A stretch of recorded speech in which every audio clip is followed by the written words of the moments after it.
Bakas ang panghihinayang sa boses ni Kriza nang sumapit ang araw ng banquet party at malaman niyang hindi makakapunta si Nati dahil umano sa biglaang pagsama ng kanyang pakiramdam. Ano pa nga bang magagawa niya doon? Hindi niya naman pwedeng pilitin ang hipag, lalo na kung kalusugan yun. Iba naman ang naging ngisi ni Nick nang malaman at marinig yun. Nakakaloko na halatang mayroong ibang plano. Ang dating abogado, hindi niya ipinaalam sa asawang si Krisa na tinawagan niya si Gaston matapos na malaman yun upang sabihin na may available ng invitation slot para sa kanya sa gaganaping anniversary ng kanyang kumpanya. Iimbitahin niya ang gobernador dahil wala naman ang kapatid dito. Wala pa man ay nagdiriwang nasa galak si Nick. Nakikinita na niya ang pagkabigo sa mukha ni Gaston. Oras na malaman nitong wala naman pala sa party ang kanyang kapatid. Another points niya rin yon. Ano nagpabago ng isip mo, iho? Puno ng pagdududang tanong ni Gaston nang sagutin niyang tawag ng asawa ng pamangkin at sabihin nitong pwede na siyang pumunta sa anniversary banquet. Malakas ang pakiramdam niya na parang may mali sa imbitasyon. Akala ko ba ay kompleto na ang guest? May nag-back out? May hindi pupunta? Kung kaya pwede ako o dahil nakokonsensya ka ng tumanggi. Ayaw mo ba, Tito? Ginawan ko na nga ng paraan dahil para pagbigyan ka. Dahil gustong gusto mong pumunta. Tapos yan ang matatanggap kong reaksyon. Okay, I'll be at the banquet party. Thanks a lot, Attorney Bentacourt. Lumapad pang ngisi ni Nick sa naging tugon nito. Alam niya mabibigong gobernador na masilayan ng kanyang kapatid pero hindi niya na problema yun. Deserve niyang umasang pupunta kuno ito pero ang ending ay hindi naman pala. Hindi niya na ma-imagine ang itsura ni Gaston habang nasa party. Malamang todo forma pa to na masasayang lang naman dahil hindi yun makikita ng kanyang kapatid. Good luck hunting Nati. Later at the party, Governor Barcelo. Ani pa ni Nick nang umisilang ulit. May evil eye na ito sa kalokohang gagawin sa gobernador na pinili niyang pagtripan with respect. Kanina pa pabalik-balik ang lakad ng mga paa ni Nati sa loob ng kanyang silid. Kabado siya. Yung tipong hindi siya mapalagay o mapatae. Para siyang may gustong gawin pero nagdadalawang isip. Panay ang sulyap niya sa gown na kanyang isusuot na prenting nakahanger sa labas ng kanyang wardrobe. Balot pa yon ng transparent na plastic. Maagang na-deliver yon sa mansyon. Umaga ng araw na yon. Ilang beses nang kinagat ang labi at kapag daka ay mariing napapikit. Sumasakit ng ulo niya sa pagdedesisyon. Kung wala lang message, si Gaston na kanyang nabasa, malamang ay kanina niya pa inihahanda ang sarili para sa dadaluhan niyang party. First time yon sa loob ng 2 taon. Alas 8 simula ng party at alas 5 pa lang naman yon ng hapon. Kung pupunta siya ay may tamang oras na para makapaghanda ng sarili. Hindi pa siya late kung bibilisan niya ang galaw. Pero pupunta nga ba siya o hindi? Hindi niya alam. Nakakainis kasi. Bakit kailangan niya pang pumunta? Hindi naman kailangan nandun siya. Ano na lang ang gagawin niya doon? Busy siya, hindi ba? Dapat nagpapakabisi na lang siya sa buhay niya sa Baguio. Hindi ko maintindihan kailan pa siya nagkaroon ng oras sa mga ganitong hindi naman mahalagang okasyon. Usal niya na hininto ang kanyang mga paa. Sabay bagsak ng pahiga sa kanyang kama. Bakit pa siya invited? As usual, nasa kanyang ina naman si Brixton. Aaminin niyang sa gabi na lang niya nakakatabi ang anak dahil literal na ang ina na niya ang umaaruga dito. Nagsabi rin siya na magtatrabaho at nag-a-apply na rin siya sa isang sikat na clothing company. Isa siyang fashion designer at sayang naman kung hindi niya ito gagamitin. Isa pa, hindi na siya gaya ng dati na pwedeng tumambay lang at maglustay ng salapi kung kailan niya gustuhin. Wala siyang pensyon para gawin ang bagay na yun. May anak na siya na kailangan niyang paghandaan ang magiging future. Oo, mayaman sila, ang parents niya, pero kahit na ayaw niya pa rin umasa sa kanila ngayon. Kailangan niya ng sariling pera. Yung sasahurin niya, isi-save niya para sa future ni Brixton. Total, wala naman siyang ibang ginagastusan. At masasabi niyang sariling pera niya yon. Pupunta ba ako o hindi? Nagpaalam na ako eh. Baka sabihin ni Kuya Nick at Kriza, nag-iinarte lang ako. Totoo naman na umaarte lang ako. Bakit ako masasaktan? Yun naman talagang totoong nangyari. Tumagilid pa harap sa kanyang gown si Nati. Excited pa naman siyang isuot yon tapos mabubulilyaso lang dahil sa message ni Gaston. Muli siyang napairap sa kawalan. Bakit ba siya nagpapaka-apekto sa kanya? Well, pwede ko namang sabihing bumuti ng lagay ko at gusto ko nang pumunta. Pwede naman yon, hindi ba? Saka pwede rin naman akong umiwas sa gobernador kapag nakita ko siya. I could stick all the time with Krisa. Hindi naman niya siguro ko harap-harapang kakalad ka rin para lang ipasok na naman sa banyo ng venue. Malamang mahihiya yon dahil maraming tao. Saka bakit di na ako magpapakaladkad? Sumakit pa ang ulo ni Nati nang maisip ang namagitan sa kanila sa banyo ng villa ni na Krisa. Kung tumagal pa ang halik na yon noon ng gobernador, baka bumigay na siya ulit dito. Bakit naman kasi sa kabila ng nakalipas na 2 taon na hindi pa rin nagbabagong lasa ng halik niya? Sa palagay nga ni Nati ay mas sumarap pa ang labi ni Gaston. Unconsciously, hinawakan niyang labi niya at bahagyang minasahe. Dumaan sa isipan niyang ginawang marubdob na paghalik sa kanya ng sabik na sabik. Gosh, Nati, stop! Bulalas niyang mabilis na nagpabangon habang nandidilat ang mga mata. Ang balikan yon sa isipan ay tila ba pinapainit na nitong kanyang katawan na hindi niya matandaan kailan huling naramdaman. Tama ng kahalayan ng utak. Please lang, walang magandang maidudulot sa yung bagay na yun. Pumunta ka na lang kung gusto mo. Sa dami ng mga bisita doon, posible na hindi rin kayo magkita. Basta huwag ka lang lalapit sa kapatid mo at hipag mo dahil sigurado na kaagad kanyang masusulyapan na kapag nangyari ay wala kang kawala. Hibang natuloy niyang kausap sa kanyang sarili. Muli niyang sinulyapan ng damit, buo ng pasya niya. Pupunta siya ng parting nandoon man si Gaston. Gusto niyang dumalo doon at walang sino man ang makakapigil. Pakiramdam ni Nati bumalik ang espiritu ng kalayaan niya. Kaya nung dalaga pa siya sa naging desisyon niya, mabilis niyang inihanda ang sarili. Kahapon pa lang na magpagawa siya ng nails knowing na hindi siya sigurado kung pupunta pa rin ba talaga o hindi. Mabilis siyang nag-ayos, hindi na siya nag-hire ng makeup artist. Siya na lang ang nag-apply noon sa mukha. Light makeup lang naman yon na bagay sa suot niyang gown na fitted at medyo exposed ang banda ng kanyang likod. Sa nipis ng katawan niya ay makikita pa rin naman ang perpektong hubog nito. Iisipin pa nga ng iba na wala pa siyang anak, dalagang-dalaga pa ang aura. Akala ko ba hindi ka pupunta?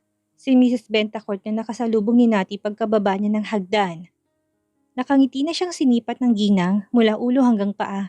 Baka sa mukha ng ina ang pagiging proud sa kanyang itsura ngayon na nagawa pang bigyan siya ng kakaibang ngiti sa kanyang labi. May panunukso yun na hindi pinansin ni Nati. Pakiramdam ng inay unti-unting bumabalik ang bunso nila. Bagay na hinihintay nilang mangyari ng kanyang asawa. Ang muling maka-adapt sa buhay nila si Nati. Pupunta na ako, Mami. Sayang naman ang gown ko, saka baka magtampo sa akin si Krisa. Tugon ni Nati na ipinakita pang kanyang kabuuan para bang siya naman kung hindi siya pupunta. Ngayon lang din naman ako pa-party after 2 years. Reward ko na sa sarili. Hindi rin naman ako magtatagal. Tumango-tango ang ginang sa kanyang sinabi. Tama nga naman ang kanyang anak. Reward niya yon. Hindi yun magtatampo. Naunawaan naman niya na masamang pakiramdam mo. Well, kung okay ka naman na better attend na rin para suportahan ng Kuya Nick mo. Hindi kami pupunta ng daddy mo eh. We choose to stay and be with Brixton. Mas peaceful sa aming mag-asawa yun kumpara sa party na yun. Saka masyadong maraming tao. Hindi na yata kami sanay ng daddy niyo. Dugtong pa nitong natatawa. Kung tutuusin ay kaya naman nilang umattend at isama si Brixton doon. Pero nag-decide sila at pinili na lang ng mag-asawang Bentacourt na hindi na. Sa mansyon na lang sila. Saka na lang, sawa na sila sa mga party na kagaya noon. Isa pa, lately, ay medyo humihi ng immune system ni Mr. Bentacourt. Sa palagay ng ginang, mabuti nang huwag na lang muna silang dumalo at makihalubilo ng party baka mapano pang asawa. Iba pa naman na ngayon ang panahon. Maraming virus ang hindi nakakita ng mga mata. Thanks, Mom. Aalis na ako. I'll be back. Hindi ako magtatagal doon. Mag-ingat ka. Magdadala ka ba ng sasakyan? Magpahatid ka na lang sa family driver natin. Hindi ka pwedeng mag-drive at baka malasing ka rin mamaya. Delikado. Huwag matigas ang ulo, Natalia. Tumangula si Nati bilang pagsang-ayon. Kung sinabi niyang pupunta siya, ang plano ng kanyang hipag ay dadaanan siya sa mansyon. Since sinabi niyang hindi, malamang ay nasa venue na rin ng mag-anak. Alright, Mom. Magpapahatid ako at magpapasundo sa driver. Baka malasing din nga ako. Namiss ko pa namang makipag-party. Ngisi na ni Nati sa ina na natawa na lang din sa sinabi niya. Kahit na alam nitong nagbibiro lang naman siya. Mabuti na yung sigurado at baka kung saan pa ako makarating. Isang yakap na mahigpit at tuluyan nang lumabas si Nati ng mansyon. Hindi na siya nagpaalam at nagpakita sa anak dahil paniguradong hahabol ito at iiyak. Baka ito pa ang pumigil sa kanya na huwag na lang dumalo ng party. Sayang naman ang bihis niya. Mamaya na lang niya babawian ng anak. Naka-ready na ang on-duty nilang family driver na stay in sa mansyon just in case na kailangan ng pamilya sila for emergency purposes. Paglabas niya ng pintuan ng mansyon, yumukod lang ito at nginitian na rin ni Nati. Hindi na lang ako iinom para kung sakali man na magkita kami ng hindi inaasahan. Safe na safe ako. Kaya kong pigilan ang sarili. Kaya kong umiwas. Tumakbong papalayo sa kanya kapag lalapitan niya ako. Bulong-bulong ni Nati habang lula ng sasakyan na lumalabas na sa bakuran ng kanilang mansyon. Samantala, kanina pa nakatayo si Gaston sa pwesto na kung saan niya agad makikitang bulto ni Nati. Marami ng bisita na halos ay may sinasabi sa lipunan at ang karamihan pa sa kanila ay nakikilala rin siya. Panay tango at ngiti lang ang sagot ng gobernador kada may madadaanan at makikilala siya. Hindi na mabilang ang ginawa niyang pagtingin sa kanyang relo upang tantyahin kung ilang oras na siyang naghihintay at ni anino ng babaeng pa kaya hindi pa niya nakikita. Nagsimula na siyang kabahan doon. She should be here at this time. Magsisimula ng banquet party. Ano kayang nangyari? Hindi kaya ay umipektong message ko sa kanya? Bullshit, hindi pwede. Kailangan ko siya makita ngayong gabi. 6:00 pa lang ng hapon ay nasa venue na siya na isa-isang hotel gaganapin. Doon na rin siya nag-check-in. Plano niya na kinabukasan pa aakyat ng Baguio. Dito na lang siya magpapalipas ng gabi. Ang asawa ng pamangkin niyang sinik na rin ang nag-arrange ng suite kung saan siya tutuloy. 7:00 nang bumaba siya kung saan ay isa-isa na nagsidatingan ang mga guest. 6:00 pa lang ay nandun na sina Nick at Krisa. Kasama anak na lang si Nixa. Hindi naman niya matanungan tungkol kay Nati dahil abalang pamilya nila. Saka baka isipin na pumunta lang siya dahil kay Nati na totoo rin naman yun.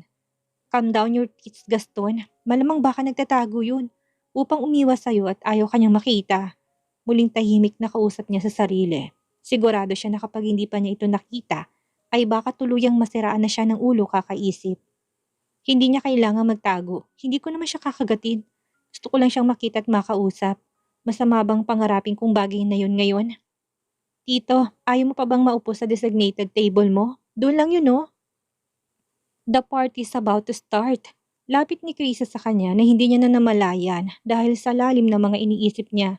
Medyo nakukonsensyang mga tingin ni Krisa sa tiyuhin na hindi magawang basahin ni Gaston.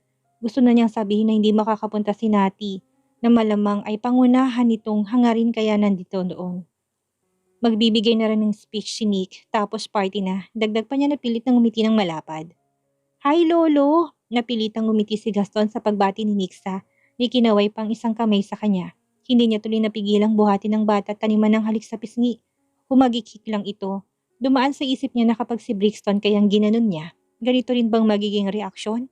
Siguro sa unay takot ito sa kanya, bagay na sigurado si Gaston na gusto niyang sanayin ng anak. Nakabuo na siya ng desisyon. Dadaan siya ng mansyon ng mga benta court bukas bago siya umakyat ng Baguio. Gusto niyang makitang anak at mayakap na rin. Kapag ginawa niya yun, hindi malabong mapalapit ito sa kanya. Kailangan na rin niyang ayusin ang schedule para makapaglaan siya ng oras at panahon sa anak upang kanyang makasama. Ang ganda naman ng apo ko. Thank you po, Lolo. Mana po ako kay Mommy eh. Pretty. Tumawa lang si Gaston at nilingon ng pamangkin. Sabihin mo sa Lolo, bakit hindi mo sinama dito si Brixton? Mas masaya sana kung we love to do that too. Kaso itong si Mommy at Daddy ayaw. Sa mansyon na lang daw sila. Siguro nagbabawi lang sila sa mga panahong nasayang. Si Krisa ng ibang naging dating kay Gaston. Nagbabawi ng panahong nasayang? Siya bang pinaparinggan ng kanyang pamangkin doon? O baka natamaan siya dahil alam niya na dapat ginagawa niya rin yon. Baka nga pinapatamaan siya nito. Bukas, bago ako umakyat ng Baguio, dadaan ako sa mansyon.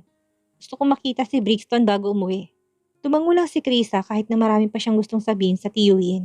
Nabaling ng mga mata ng lahat ng bisita sa stage na umakyat na doon si Nick matapos na invite ng MC para sa magiging speech nito bagong simula ng party.